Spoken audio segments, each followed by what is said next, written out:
Hello, this is Capcom Fighting Collection on PS4. This is Vampire Savior in training mode, and I'm recording this at 60 frames a second on my cell phone. I'm hitting Morrigan's light punch, and I'm going to count the frames in this 60 frame per second video to see how many frames pass between the button being pressed down on my arcade stick and Morrigan's character starting to animate her light punch.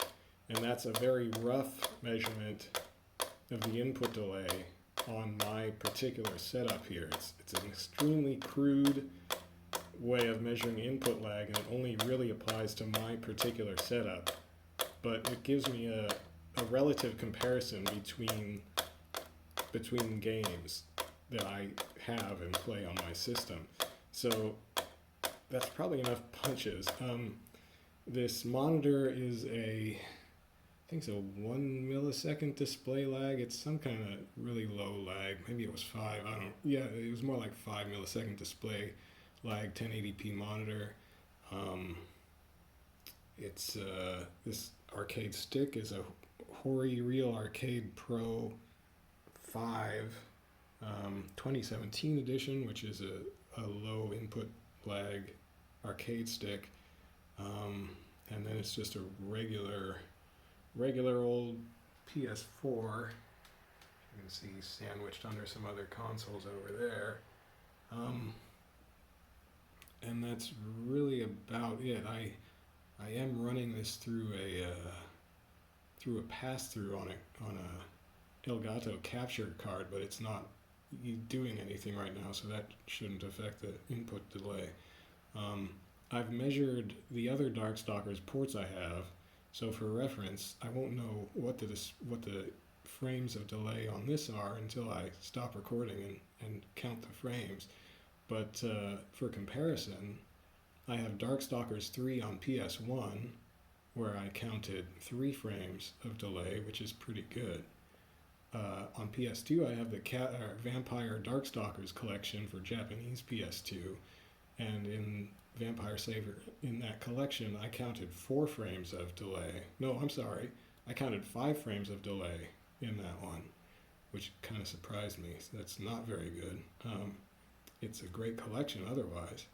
And in the Darkstalkers Resurrection compilation on PS3, in the port of Vampire Savior in that collection for PS3 by Iron Galaxy, I counted 4 frames of delay.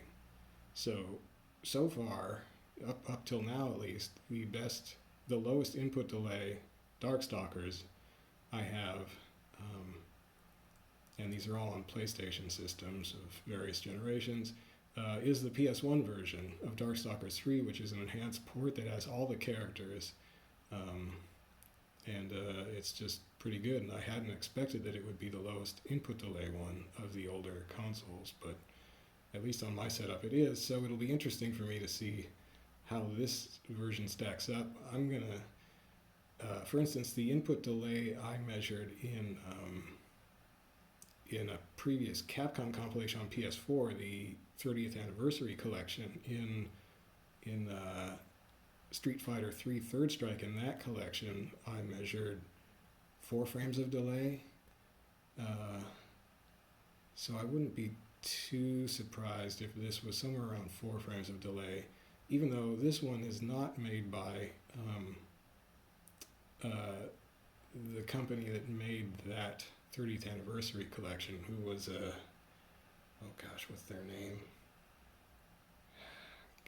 It's slipping my mind. Anyway, they did just kind of a mediocre job, but Capcom themselves apparently handled this port. So hopefully, maybe we'll get to 3 frames of delay. That would be cool. I'm not counting on it though. Anyway, I'm going to stop recording and I'll count the frames. I will put the frame count that I get in the title and the description of this video. Again, remember, this is extremely rough and crude way to measure. It's not really scientific.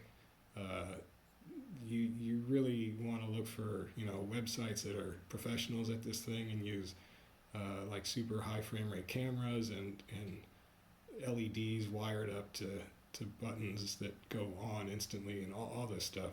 So don't really take my figure with a huge grain of salt. It's really only meant for comparison between games on my particular setup. But maybe it'll give you some extremely rough idea of, well, it'll give you some extremely rough idea of what I get between different games on my system. And I'll put a link to my video where I tested the previous Darkstalker games in the description as well. Thanks for watching. Good night.